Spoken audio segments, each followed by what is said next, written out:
السلام علیکم ورحمۃ اللہ ناظرین، ایک نئے موضوع کے ساتھ آپ حضرات کے سامنے میں حاضر ہوں۔ کیونکہ ماہ شعبان چل رہا ہے اور شعبان کی 15ویں شب جس کو شب برات کے نام سے ہم اور آپ سب جانتے ہیں، اللہ تبارک و تعالیٰ کا بڑا احسان ہے کہ اللہ نے ہمیں شب برات جیسی مبارک رات عطا فرمائی۔ تو انشاءاللہ انتظار کریں کہ آنے والے اتوار کی رات کو جب 25 فروری کی شب ہوگی، وہ شب برات ہوگی۔ ہم سب نیت کرتے ہیں کہ انشاءاللہ اگر اللہ میسر فرمائے گا، اگر اللہ نے ہمارے مقدر میں لکھا تو انشاءاللہ ہم شب برات پورے جوش و خروش کے ساتھ منائیں گے، اللہ کا ذکر کریں گے، تلاوت کریں گے، نمازیں پڑھیں گے اور اپنے رب کو راضی کریں گے۔ اب اس میں ایک قابل غور مسئلہ میں آپ کو بتانا چاہتا ہوں۔ خواتین جو ہماری مائیں اور بہنیں ہیں ان کے لیے خاص ضروری مسئلہ، کیونکہ ایسے ٹائم میں بہت ساری خواتین بڑی مایوسی کی شکار ہوتی ہیں۔ پورے مہینے چاند دیکھنے کے بعد پورے 15 دن انہوں نے انتظار کیا، اور عالم یہ ہوتا ہے کہ جب عین شب برات کا وقت آتا ہے تو وہ ناپاکی کی کنڈیشن میں چلی جاتی ہیں، اور جب ایسی صورتحال ان کے آگے پیدا ہوتی ہے تو پھر وہ مایوس ہوتی ہیں، وہ کہتی ہیں کہ اب ہم نے کیا پڑھیں۔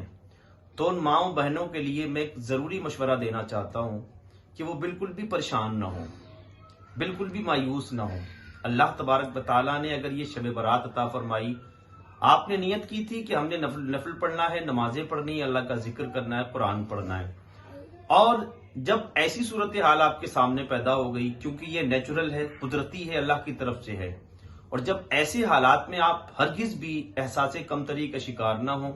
بلکہ حدیث پاک کا مفہوم ہے مومن کی نیت اس کے عمل سے بہتر ہے۔ آپ نے نیت کی تھی اور ایسا اتفاق ہوا کہ آپ ناپاکی کی حالت میں آ گئی، پیریڈ آپ کا شروع ہو گیا۔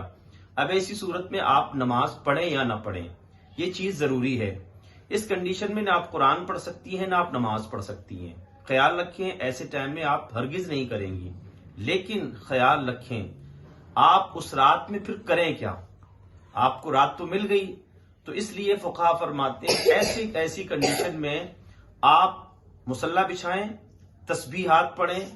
کلمہ طیبہ پڑھیں، درود پاک کا ورد پڑھیں، استغفار کریں، اور یہ عمل برابر کریں۔ نیکیاں کرنے کے بہت سارے راستے ہیں، غریبوں کی مدد کریں، ہاں البتہ قرآن کی تلاوت اور نمازوں سے آپ پرہیز کریں، اور اگلے دن کا آپ روزہ بھی نہ رکھیں، کیونکہ ظاہر بات ہے جب ماہ رمضان آتا ہے اس کنڈیشن میں بھی آپ اس ٹائم میں بھی روزے نہیں رکھتے، تو اس ٹائم میں بھی آپ نے شب برات کا یہ روزہ نہیں رکھنا ہے، لیکن ہاں پوری رات آپ نے ذکر کرنا ہے، استغفار کے ساتھ ذکر کرنا ہے، اللہ کا ذکر کرنا ہے، تسبیح پڑھنی ہے، لیکن قرآن نہیں پڑھنا ہے، نماز نہیں پڑھنا ہے۔ اور ساتھ ہی ساتھ یہ بھی خیال رکھنا ہے کہ ہم بالکل بھی مایوس نہ ہوں کہ بھئی ہمیں یہ رات ملی اور ہم یہ کچھ کر نہیں پائے، ہماری تو یہ نیت تھی۔ تو یاد رکھنا میرے آقا نے فرمایا مومن کی نیت اس کے عمل سے بہتر ہے۔ آپ مومنہ ہیں، آپ کی نیت تھی، اور اتفاق ایسا ہوا کہ اس وقت اس کنڈیشن میں ایسے حالات آپ کے سامنے پیدا ہو گئے، تو یاد رکھنا آپ کی وہی نیت جو آپ نے نیکیاں کرنے کی نیت کی تھی، تلاوت کرنے کی نیت کی تھی، نمازیں پڑھنے کی نیت کی تھی، وہی نیت اللہ تبارک و تعالیٰ اسی نیت کے صدقے میں آپ کو ثواب عطا فرمائے گا، اسی نیت کے بدلے میں آپ کو اجر عظیم عطا فرمائے گا۔ تو اللہ تبارک و تعالیٰ کا کتنا بڑا احسان ہے کہ ہم بالکل بھی ہماری مائیں اور بہنیں اس صورت میں ایسی کنڈیشن میں مایوسی کا شکار نہ ہوں، بلکہ خوب ذکر کریں اور مصلی بچھا کر تسبیحات